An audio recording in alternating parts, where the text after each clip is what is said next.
Erectile dysfunction म्हणजे शारीरिक संबंधाच्या वेळी लिंगात ताठरता न येणं, ताठरता मध्येच निघून जाणे.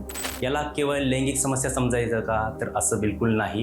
हे इतर आजारांचं किंवा एखाद्या मोठ्या गंभीर आजारांचं लक्षण देखील असू शकतं. असं मी का म्हणत आहे याचं उत्तर तुम्हाला या व्हिडिओमधून मिळणार आहे. व्हिडिओ नेहमीप्रमाणे माहितीपूर्ण म्हणजेच इन्फॉर्मेटिव्ह आहे. त्यामुळे नेहमीप्रमाणे एकच रिक्वेस्ट की हा व्हिडिओ जास्तीत जास्त शेअर करावा. अर्थात व्हिडिओ आवडला तर व्हिडिओ लाईक करा, चॅनललाही सबस्क्राईब करा, परंतु हा व्हिडिओ जास्तीत जास्त शेअर करायला मात्र बिलकुल विसरू नका. नमस्कार, मी डॉक्टर विनायक शिंदे आणि आपण पाहत आहात doctor Vinayak Shinde official YouTube channel. तर सुरू करत आजचा आपला हा व्हिडिओ.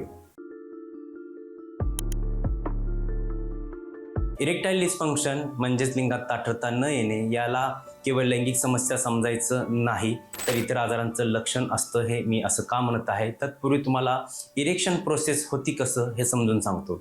सुरुवातीला जेव्हा आपण इच्छित व्यक्तीबरोबर शारीरिक संबंध करायचे असतात तेव्हा तुमच्या मेंदूमार्फत तो सिग्नल तुमच्या त्या अवयवापर्यंत म्हणजेच पेनिसपर्यंत जाणं खूप गरजेचं असतं.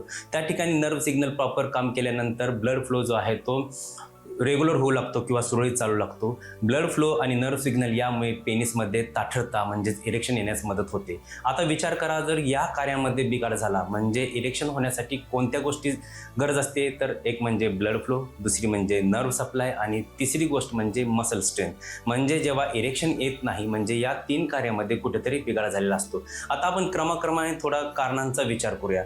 ब्लड फ्लो कमी करणारे किंवा ब्लड फ्लोला बाधा निर्माण करणारे शरीरातले कोणते आजार असतात? तर एक म्हणजे अतिलठ्ठपणा. अतिलठ्ठपणा ही समस्या जेव्हा निर्माण होते म्हणजे गरजेपेक्षा जेव्हा वजन वाढू लागतं तेव्हा रक्तवाहिन्या त्याचे आतील पोकळी जी आहे ती बारीक होऊ लागते आणि रक्तप्रवाह हा खंडित होऊ लागतो किंवा प्रॉपर रक्तप्रवाह शरीरापर्यंत पोहोचत नाही. अनुषंगाने पेनिसपर्यंत देखील ब्लड फ्लो व्यवस्थित पोहोचत नाही, त्यामुळे इरेक्शनला अडचण येऊ शकते. याचप्रमाणे हायपरटेन्शन म्हणजे उच्च रक्तदाब. उच्च रक्तदाबामध्ये काय होतं तर तुमच्या रक्तवाहिन्या ह्या स्टिफ होतात, कडक होतात, ब्लड सर्क्युलेशनवर ते परिणाम करतात. त्यामुळे अनुषंगाने पेनिसपर्यंत देखील ब्लड फ्लो व्यवस्थित होत नाही आणि अनुषंगाने इरेक्टाईल डिस्फंक्शन किंवा इरेक्शन सारख्या समस्या, इरेक्शन कमी येणं यासारख्या समस्या उद्भवू शकतात.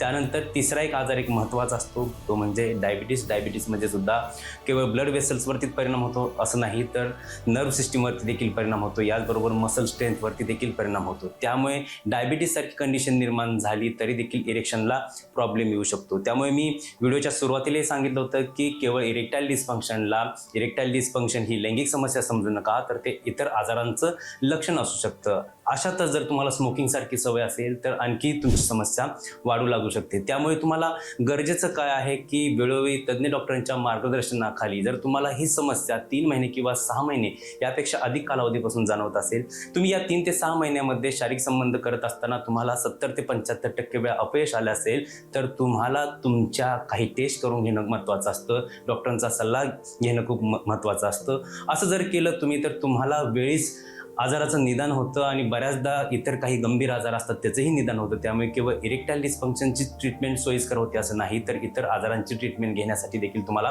फायदा होऊ शकतो. त्यामुळे मी व्हिडिओच्या सुरुवातीलाही सांगितलं की इतर आजारांचं किंवा इतर गंभीर आजारांचं लक्षण असू शकतं. त्याचा अर्थ हा आहे. तुम्हाला काय करायचं आहे? ट्रीटमेंट तर घ्यायचीच आहे, यासोबत तुमच्या जीवनशैलीत योग्य ते बदल करायचा आहे. जीवनशैली सुद्धा अतिशय महत्त्वाची आहे. जसं की रात्री वेळेवर झोपणं, सकाळी वेळेवर उठणं, किमान 6 ते 8 तासांची झोप घेतली पाहिजे. सकाळी उठल्यानंतर किमान अर्धा तास व्यायाम केला पाहिजे. किगल एक्सरसाइज सारखे व्यायाम देखील तुम्ही करू शकता. याचबरोबर आहार वेळेवर घ्यायचा आहे, पोषक घ्यायचा आहे, व्यसनांच्या आहारी नाही जायचं आहे, नेहमी प्रसन्न राहण्याचा प्रयत्न करत आहे, शरीरात पुरेसं पाणी जाईल याची देखील दक्षता घ्यायची आहे. तुम्हाला जर या आजाराबद्दल अगदी डिटेलमध्ये माहिती हवी असेल तर इरेक्टाईल डिस्फंक्शन या आजारासंबंधी मी एक कंप्लीट प्लेलिस्ट अपलोड केलेली आहे आपल्या यूट्यूब चॅनलवरती.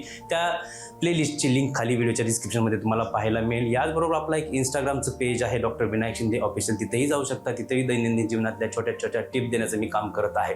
त्यामुळे अधिकाधिक माहिती मिळवा, या आजाराबद्दल अवेअर राहा. भेटूया नेक्स्ट व्हिडिओमध्ये. तोपर्यंत पाहत राहा doctor Vinayak Shinde official YouTube channel. Thank you, take care आणि बाय बाय.